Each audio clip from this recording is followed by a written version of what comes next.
es la mañana en el continente americano. Cuando atardece en Europa y cae la noche en Asia. Así despierta el continente americano y transcurre el día y la noche en el resto del mundo. La mañana. Los eurodiputados expulsados de Venezuela van a viajar el sábado a Colombia por invitación del presidente Iván Duque para visitar la zona fronteriza con Venezuela, en momentos en que se planea trasladar esta ayuda humanitaria a territorio venezolano. El grupo de parlamentarios de la Unión Europea fue expulsado del país, acusado de planear presuntas actividades conspiratorias, según explicó el canciller de Maduro, Jorge Arreaza. Un nuevo capítulo de tensión se abre entre el régimen de Nicolás Maduro y la Unión Europea. En este momento estamos siendo expulsados de Venezuela, nos han retenido los pasaportes, no nos han comunicado la razón de la expulsión, ni tenemos ningún documento que justifique el por qué nos tiran fuera del país. Veníamos a Venezuela con una invitación oficial de la Asamblea Nacional Venezolana, que es un órgano reconocido internacionalmente y reconocido incluso por el propio Maduro, es un órgano constitucional. Esto sucedía en la noche del domingo en el Aeropuerto Internacional de Maiquetía, en Caracas.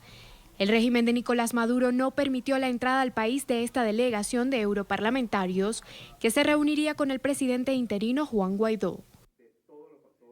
Los eurodiputados fueron advertidos de lo que sucedería a su llegada a Caracas cuando hicieron escala en Santo Domingo. El diputado español Esteban González Pons pidió enérgicamente que tanto la Unión Europea como España abandonen el grupo de contacto de países europeos y latinoamericanos que impulsa elecciones presidenciales como una salida pacífica a la crisis en Venezuela. Nosotros no íbamos ni de turismo, ni a crear ningún problema, ni a provocar. Respondíamos como miembros del Parlamento Europeo, institucionalmente, a una invitación institucional del Parlamento de Venezuela, de la Asamblea Nacional Venezolana, para tener una reunión de trabajo con su presidente, que además es el presidente interino del país. A partir de ahora, nuestro grupo parlamentario, que es el mayoritario en el Parlamento Europeo, exige que en la reunión de ministros de Asuntos Exteriores que está teniendo lugar en este momento, en el Consejo de Asuntos Exteriores que está teniendo lugar en este momento, la Unión Europea se retire del grupo de contacto. La delegación además informó que el canciller de Colombia, Carlos Holmes Trujillo, les extendió la invitación para que el próximo sábado participen en la actividad de la entrada de ayuda humanitaria desde la ciudad de Cúcuta. Los europarlamentarios afirmaron que asistirían. La alta representante de Política Exterior de la Unión Europea, Federica Mogherini, lamentó que el régimen venezolano le denegara el acceso a los eurodiputados. Por su parte, el presidente interino Juan Guaidó dijo que lo sucedido es una muestra de lo que es capaz de hacer una dictadura. El protagonista de esta noticia nos acompaña a esta hora en la mañana de NTN 24. En Bruselas, el eurodiputado José Ignacio Salafranca Sánchez, quien fue expulsado de Venezuela al intentar ingresar en esta delegación, luego de una invitación que la realizó el presidente interino de Venezuela, Juan Guaidó, además presidente de la Asamblea Nacional. Gracias por estar con nosotros. Bienvenido a NTN 24. Muchas gracias. Encantado de estar con ustedes. Señor Salafranca, entonces ustedes pretenden llegar sí o sí a Venezuela en los días previos al operativo que lidera Juan Guaidó para lograr esta entrada necesaria de la ayuda humanitaria, que sabemos es acopiada en Colombia, en Brasil y en alguna isla, en la isla de Curazao. ¿Qué quieren decir ustedes, esta delegación, con esta acción? Un grupo de parlamentarios europeos en este punto de América, particularmente una muestra de solidaridad que se ha dicho ya antes con el pueblo de Venezuela. Pues efectivamente, así es.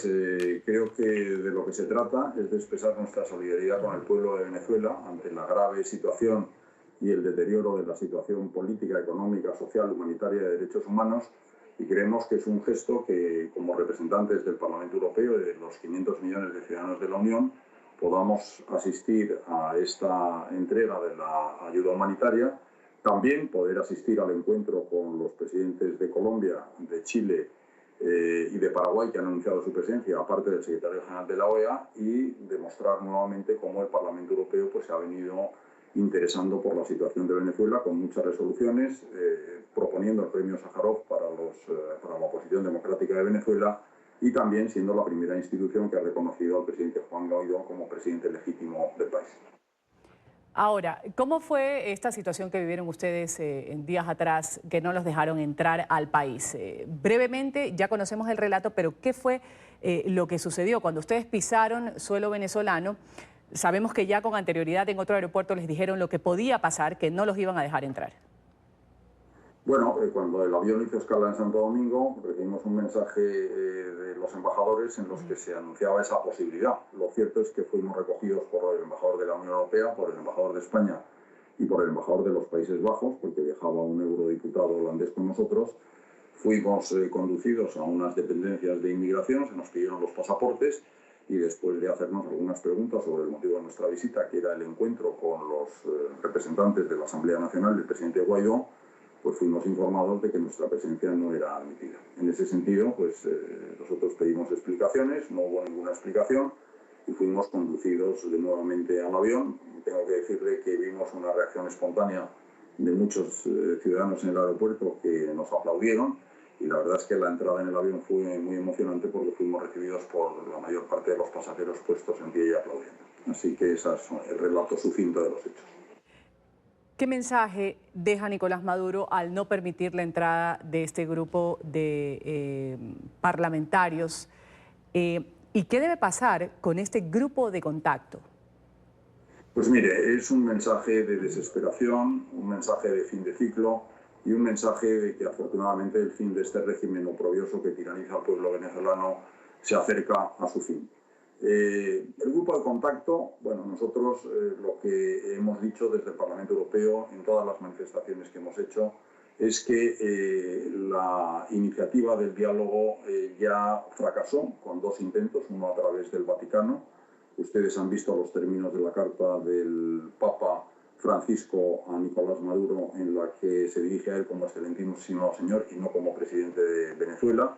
Y el intento favorecido por UNASUR, que lo único que hizo fue dar oxígeno y aplicar el respirador artificial para seguir de alguna manera represaliando y masacrando a la oposición y vulnerando y desconociendo sus derechos. Ahora de lo que se trata es de que el señor Maduro renuncie, se vaya y se inicie un proceso de transición que pueda devolver la palabra al pueblo venezolano con todas las garantías. En este sentido, a mí me gustaría subrayar esta mañana la excelente solidaridad demostrada por el Gobierno de Colombia, que en situación realmente de extrema disponibilidad para los vecinos venezolanos está haciendo acopio de esta ayuda humanitaria, está manejando esta crisis en el Grupo de Río, está expresando su concierto con otros países de la región para tratar de dar una respuesta positiva a una crisis humanitaria que afecta al 90% de la población de Venezuela. Señor Salafranca, ¿usted cree que esta ayuda humanitaria que está almacenada en estos centros de acopio, que ha dicho pues, el presidente interino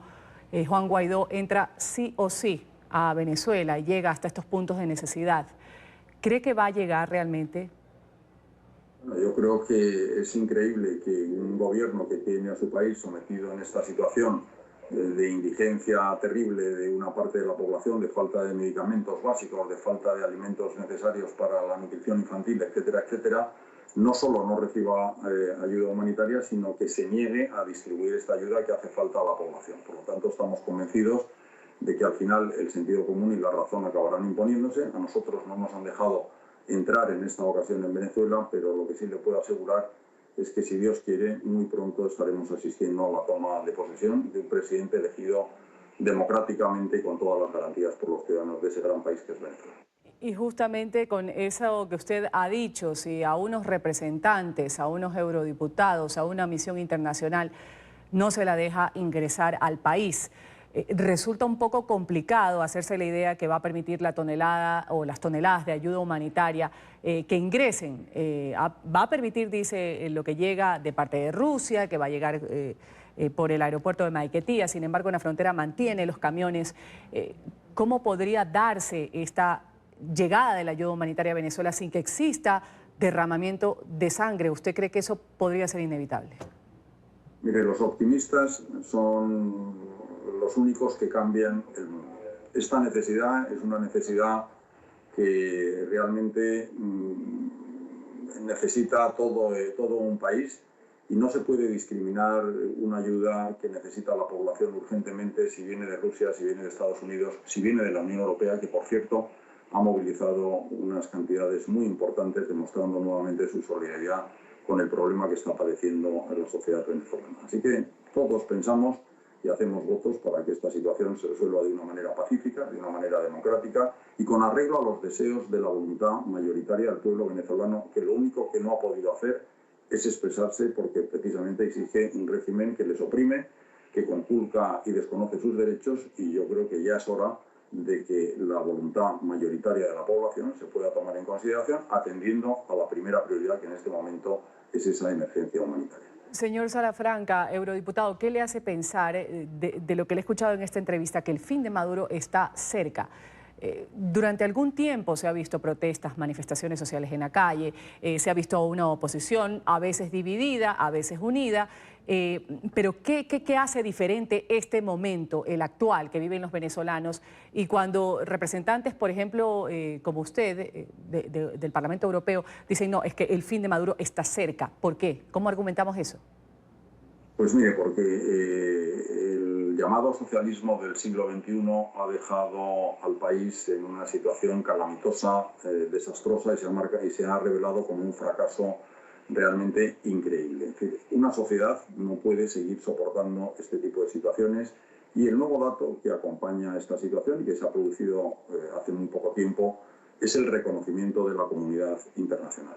Yo creo que este país, que está hundido económicamente, que está sometido a una situación de tensión absolutamente insostenible, que está sancionado por la EA, que está suspendido en el Mercosur, que no tiene ni goza del apoyo de la comunidad internacional, más que toda una serie de países que se sitúan en el extremo opuesto de lo que son los valores democráticos y de la cultura de libertad que tiene un país con una añeja tradición democrática como es Venezuela, no puede resistir por más tiempo esta situación, y es evidente que al final la mayoría del pueblo venezolano, desde luego, esperamos que por forma pacífica pueda recobrar el camino que le lleve a una situación de normalidad democrática y a una transición donde los ciudadanos tengan la última palabra sobre su destino, y le puedo asegurar que no es el destino que se merece la sociedad venezolana.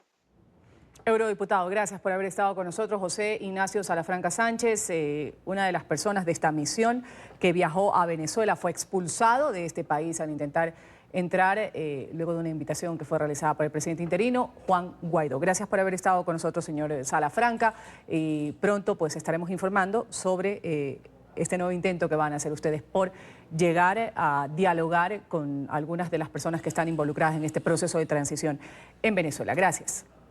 Muchas gracias a ustedes. Muy buenos días. Buen día. Buen día.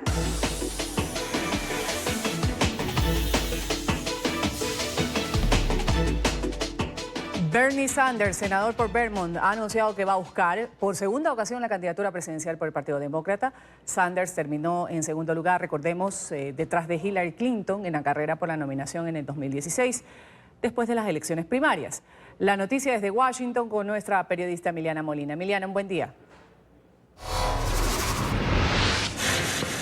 Ruth, ¿qué tal? Muy buenos días. Así es, el demócrata socialista tiene una agenda bastante progresiva y también una imagen mucho más favorable y destacada, a diferencia de la que vimos en las elecciones presidenciales del 2016, donde, como tú lo mencionabas, perdió contra Hillary Clinton en ese entonces. En la agenda de Bernie Sanders intenta no solo ampliar el seguro social, sino también ampliar la atención médica, brindarle universidad gratuita a miles de estudiantes y combatir la desigualdad económica en Estados Unidos. Sanders tiene una gran capacidad de lograr recibir donaciones con pequeños montos, pero recaudando millones de dólares para lograr avanzar en estas elecciones presidenciales, como lo vimos precisamente en las elecciones del 2016. Por otro lado, hay que destacar también que Sanders es bastante popular entre los millennials, que según el Centro de Investigaciones Pew aquí en Washington aseguran que los millennials se han convertido en la segunda generación más grande en el electorado estadounidense, con tendencia a votar demócrata.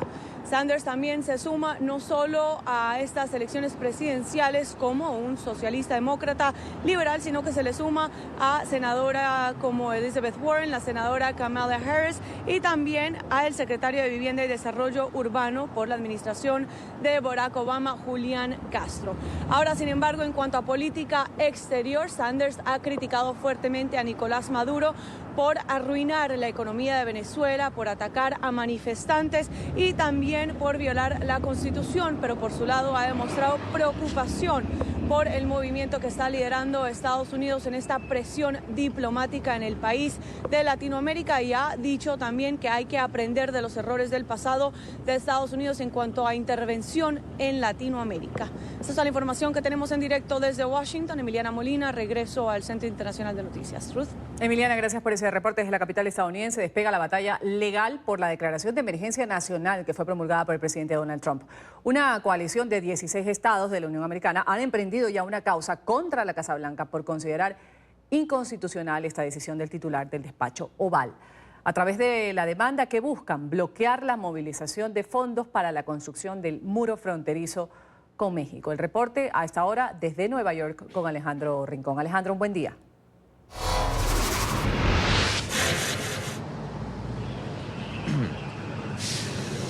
Hola, feliz martes para todos. De acuerdo con el argumento presentado en esta demanda federal en el estado de California, al cual se han sumido otras 15 regiones de la Unión Americana, esa declaración de emergencia promulgada por el presidente Donald Trump no solo excede su autoridad ejecutiva, sino que además constituye un acto inconstitucional, dado que por ley es solo el Congreso de los Estados Unidos el que está autorizado para hacer apropiaciones de fondos como la que ha determinado ahora el presidente Trump hará a raíz de esta declaración de la emergencia nacional, con el objetivo de redireccionar fondos del Departamento de Defensa y otras entidades del gobierno de los Estados Unidos para destinarlos a ese proyecto controversial de infraestructura, la construcción de un muro fronterizo en la división de los Estados Unidos con el territorio de México. Nueva York es uno de los estados que adhiere a esta acción legal contra la Casa Blanca, del cual hacen parte otras entidades como Nueva Jersey, Nevada, Nuevo México, Connecticut, Oregon y también el estado de Virginia.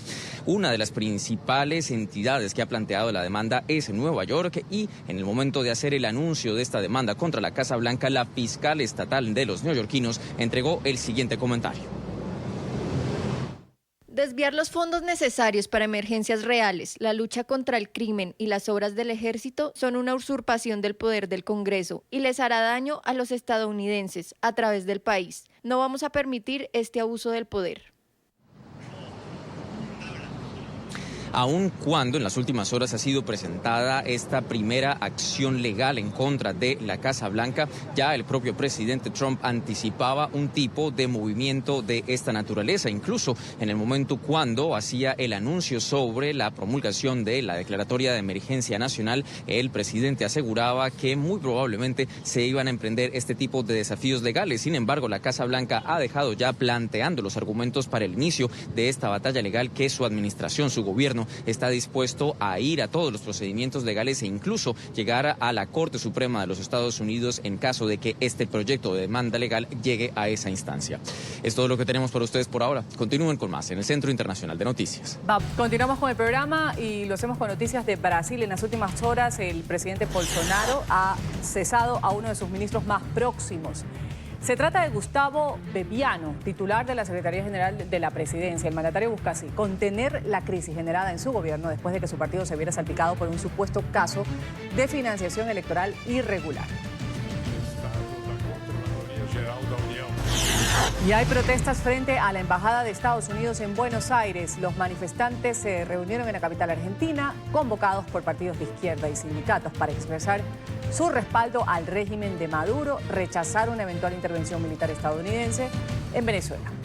Esta es la segunda marcha de este tipo en la ciudad en menos de un mes.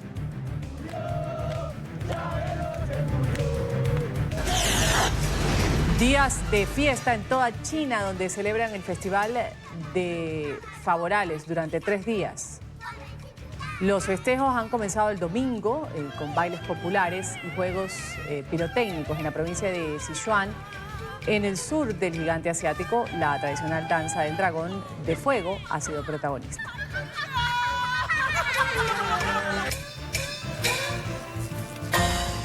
El socialismo y el comunismo tienen los días contados. Han sido las palabras del presidente de Estados Unidos, Donald Trump, quien ofreció un discurso en la ciudad de Miami sobre la crisis en Venezuela.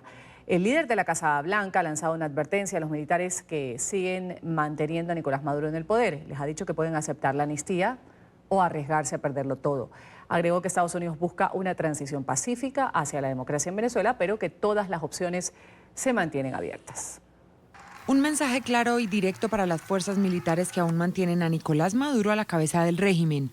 No pueden esconderse de la elección que ahora tienen ante ustedes. Pueden elegir aceptar al presidente Guaidó y la oferta generosa de la amnistía para vivir sus vidas en paz con sus familias, o pueden escoger el segundo camino, continuar apoyando a Maduro.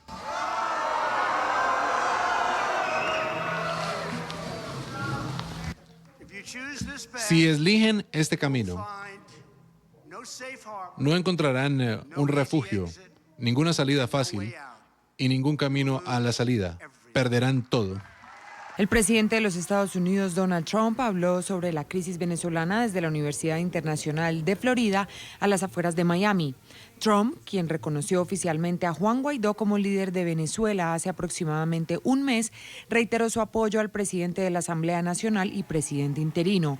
Pero las advertencias van no solo en lo militar, sino también en lo económico. Según Trump, Estados Unidos sabe exactamente dónde los altos rangos de las Fuerzas Armadas esconden su dinero. Están muriendo de hambre y sufriendo, mientras que una manada en la punta del régimen lleva al país a la pobreza y a la muerte. Sabemos quiénes son y sabemos dónde mantienen los millones de dólares que se han robado. La ayuda humanitaria, cuyo acceso a Venezuela ha sido bloqueado por el régimen de Maduro, también fue tema clave en la intervención del mandatario. El republicano abogó por la apertura del canal humanitario. Hace 2 días, el primer C-17 de los Estados Unidos aterrizó en Colombia, lleno de asistencia crucial, incluyendo miles de kits de nutrición para los niños venezolanos. Desafortunadamente, el dictador Maduro ha bloqueado esta ayuda para que no entre al país. Él prefiere ver a su gente muriéndose de hambre que darles la ayuda que necesitan. El líder de la Casa Blanca no ahorró palabras para describir a Nicolás Maduro. Maduro no es un patriota venezolano. Él es una marioneta de Cuba, eso es lo que es. Dijo además que la salida de Maduro promovería la llegada de la democracia en otros lugares como Nicaragua. Recientemente, el asesor de seguridad John Bolton se refirió a estos 3 países, Cuba, Venezuela y Nicaragua, como la troika de la tiranía. Estados Unidos ha presionado con sanciones y un cerco diplomático cada vez más cerrado a la cúpula chavista. Donald Trump aseguró que hoy están creadas las bases para que América sea el primer hemisferio completamente democrático en la historia humana. Y Nicolás Maduro ha responsabilizado a Estados Unidos de cualquier perturbación en Venezuela, ha denunciado lo que llamó una amenaza de agresión militar por parte del presidente Donald Trump. Maduro dijo que Trump cree que tiene potestad de dar órdenes a las fuerzas militares de su país. Enseguida, las reacciones que se han generado en Caracas por parte de Maduro vienen de la mano de Oliver Fernández, nuestro periodista en la capital venezolana. Oliver, un buen día para ti. Un buen día para ti, Ruth. Un placer saludarte desde Caracas. Así es, desde el gobierno de Nicolás Maduro se dice que esta es una nueva agresión en contra de Venezuela, precisamente por parte del gobierno de Donald Trump, que se hace extensiva incluso, así lo han dicho a través de un comunicado, hacia Nicaragua y también hacia Cuba, toda vez que el presidente Donald Trump ha reiterado que todas las opciones militares o todas las opciones están sobre la mesa. En el caso de Venezuela, que recordemos, esto tiene ya fecha para el ingreso de esta ayuda humanitaria también anunciada por el presidente encargado de Venezuela, Juan Guaidó, para el próximo 23 de febrero. Veamos. Hoy estuvo Donald Trump en Miami con una retórica cansada, cuestionando el derecho de nuestro país libre de adoptar las ideas del socialismo humano, cristiano, de nuestro socialismo, casi con un discurso al estilo nazi para prohibir las ideologías. Donald Trump quiere prohibir las ideologías, la diversidad política y quiere imponer el pensamiento único de los supremacistas blancos de la Casa Blanca. Comandantes, otra vez Donald Trump dándole órdenes a la Fuerza Armada Nacional Bolivariana. ¿Quién es el comandante en jefe de la Fuerza Armada Nacional Bolivariana? ¿Donald Trump desde Miami? ¿Quién es el comandante en jefe? Constitucionalmente. Ellos se creen con su prepotencia y su desprecio a nosotros, se creen dueños del país, y Donald Trump se cree en la potestad de dar órdenes y que la Fuerza Armada Nacional Bolivariana le va a cumplir las órdenes a él. Es una ofensa a la dignidad, a la vergüenza. Y la Fuerza Armada Nacional Bolivariana, como le he dicho al general Padrino, está autorizada para responderle con toda la moral de nuestra Fuerza Armada Nacional Bolivariana. A Donald Trump, al jefe del imperio. También el presidente Nicolás Maduro ha ofrecido declaraciones que también han llamado la atención de los ciudadanos. Recordemos que ha negado que en Venezuela existe una crisis humanitaria. Sin embargo, dijo que recibirá por Rusia unas 300 toneladas de alimentos y también medicinas. Estos medicamentos ingresarán por el aeropuerto internacional de Maiquetía. También recordemos que el presidente de la República, Nicolás Maduro, ha dicho que los venezolanos no son mendigos. Entonces la gente dice que que no se explica entonces cuál es la contradicción de sus declaraciones. Hace pocos días había dicho que los venezolanos no necesitaban ayuda humanitaria. Vamos a escucharlo. El miércoles llega 300 toneladas de ayuda y asistencia humanitaria de Rusia. Legalmente llegan por el aeropuerto de Maiquetía, convertidas en medicina de alto costo para la ayuda del pueblo. Eso sí, la hemos pagado con nuestra mano ahí, con dignidad, de Rusia, de China, de Turquía, del mundo entero. No somos mendigos de nadie, ni vamos a hacer de la Venezuela honorable una Venezuela de mendigos, arrodillado, inescrupuloso. No lo vamos a aceptar. No va. No va. Ruth, hoy se espera una sesión ordinaria de la Asamblea Nacional, donde se tomará el tema de la ayuda humanitaria. También se espera la visita de los embajadores de España, Francia y Reino Unido. Ellos de alguna manera van a avalar esta ayuda humanitaria que se espera pueda ingresar entonces el próximo 23 de febrero por las distintas fronteras, que también recordemos el presidente encargado de Venezuela, Juan Guaidó, dijo este lunes que también acudirá a uno de los puntos. Sin embargo no precisó a cuál acudirá, pero ya es un hecho que entonces viajará en los próximos días hacia una de las fronteras, o tanto la frontera con Brasil o con Colombia, para recibir esta ayuda humanitaria. La información que nosotros podemos aportar a esta hora desde Caracas. Volvemos contigo a los estudios de la mañana de NTN 24. Oliver, gracias por ese reporte desde Venezuela. El secretario general de la Organización de Estados Americanos, Luis Almagro, ha pedido hoy apoyo internacional para el presidente encargado de Venezuela, Juan Guaidó. Ha dicho que cuanto más fuerte hagan al presidente encargado, mayores serán las oportunidades de devolver los derechos al pueblo venezolano. Estas declaraciones de Almagro se dieron en una intervención en el Congreso de la Asociación Mundial de Abogados, que se celebra en Madrid. El reporte enseguida con Marcelo Moncayo. Marcelo, un buen día.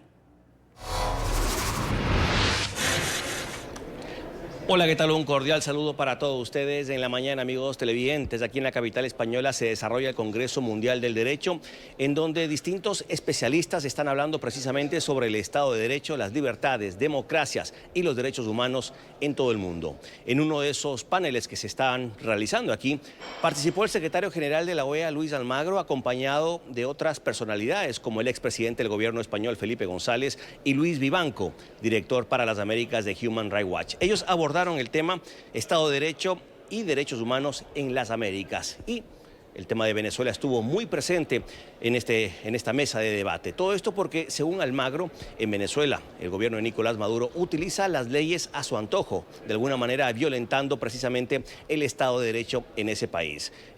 Opinión que fue compartida, por ejemplo, por Luis Vivanco, director para las Américas de Human Rights Watch, quien considera que uno de los principales peligros que están azotando el mundo son precisamente los populismos. Hoy hay una oportunidad a partir del apoyo a la transición democrática del presidente encargado Juan Guaidó.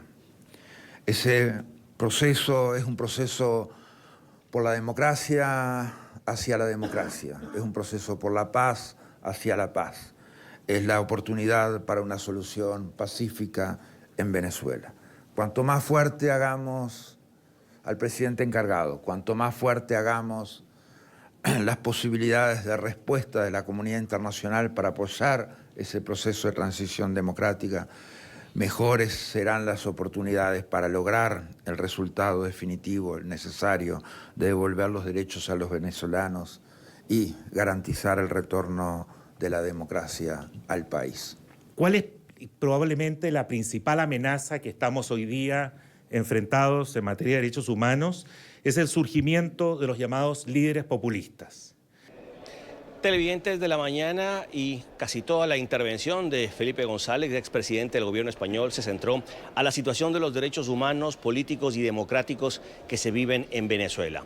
Para el expresidente del gobierno de España es importante que la comunidad internacional apoye al 100% a Juan Guaidó para conseguir que se produzca este gobierno de transición que devuelva la democracia a Venezuela.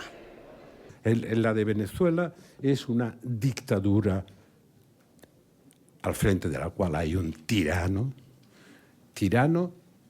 en el sentido etimológico necio, que no sabe, y usa el poder de manera destructiva. Por tanto, me gustaría que hubiera en la coalición internacional un apoyo claro a los 4 puntos de Guaidó, que podemos invertirlo porque el cuarto, ayuda humanitaria, puede ser un desencadenante para los 3 primeros y actuar desde ya. Darle el máximo protagonismo con el máximo apoyo solidario a la región para volverlo a dimensionar como lo que es un gran conflicto, no solo para los venezolanos, un gran conflicto regional con tantos millones de desplazados, darle esa dimensión y evitar algunas de las excusas y de los males mayores que se pueden producir por decisiones no suficientemente pensadas. Televidentes de la mañana, y este Congreso Mundial del Derecho durará hasta mañana aquí en Madrid. Y precisamente este miércoles Su Majestad el Rey Felipe VI en este Congreso recibirá la medalla por la paz y la libertad. Este es el informe para la mañana. Sigan ustedes con más aquí en NTN 24. Hasta pronto. Hasta pronto, Marcelo. Gracias por ese reporte. Vamos a cambiar de tema. Vamos a hablar por una buena causa, lo hará. La ayuda humanitaria al país que lo vio nacer, que le dio fama mundial y además lo convirtió en el ídolo de América. Este artista anunció que se sumaba al elenco de estrellas que van a participar en este concierto por Venezuela. Va a tener lugar en la ciudad de Cúcuta, en la ciudad fronteriza con Venezuela, un día antes de lo previsto para la entrada al país de la ayuda humanitaria, donada por países que reconocen a Juan Guaidó como presidente encargado de Venezuela. Alejandro Sanz, Silvestre Dangond, Carlos Baute, entre otros, han confirmado su participación.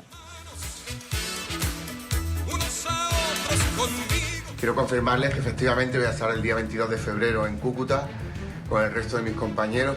Estamos del lado del pueblo venezolano, más allá del tema político. Nosotros lo que pedimos es que permitan entrar esa ayuda humanitaria y que no sufra más ese pueblo que está viviendo una de las crisis económicas más importantes de toda su historia. Nos vemos allí el día 22 en Cúcuta, no falten, vamos a estar todos. ¡Viva Venezuela libre! A hablar de lo que es noticia el día de hoy. Finalmente se ha confirmado que el presidente Donald Trump está entre los 304 candidatos al Nobel de Paz que concede el Parlamento noruego tras las especulaciones sobre si el primer ministro japonés Shinzo Abe había presentado o no esta propuesta. Definitivamente no ha sido Abe quien presentó la iniciativa al comité, sino 2 diputados conservadores noruegos.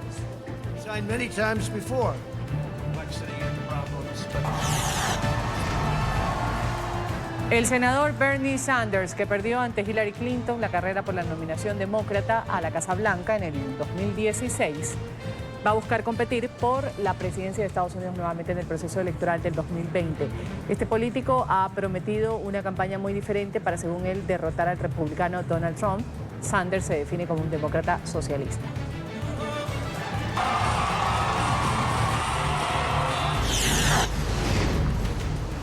Medios de comunicación en Estados Unidos han informado que se espera que el vicesecretario de Justicia, Rod Rosenstein, abandone el Departamento de Justicia a mediados de marzo. El número 2 del departamento se ha convertido en una de las figuras de más alto perfil de la administración de Donald Trump por su supervisión de la investigación de la trama rusa y el nombramiento del fiscal especial Robert Mueller en el 2017. Hace unas semanas se había informado que Rosenstein planeaba renunciar después de que Bill Barr fuera confirmado como secretario de Justicia.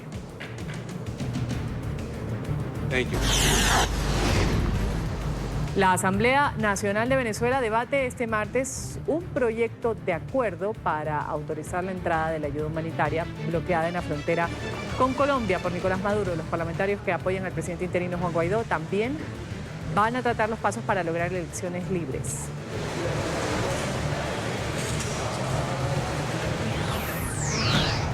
El diseñador alemán Karl Lagerfeld, conocido por haber dirigido las creaciones de la firma francesa Chanel, ha fallecido a los 85 años. Precisamente Chanel presentó el 22 de enero su última colección en París sin la presencia del modisto. El creativo alemán, al frente de la marca desde el 83, dejó en manos de su número 2 de Jean Viard, el saludo final al cierre de este desfile, un gesto que nunca se había visto hasta ahora.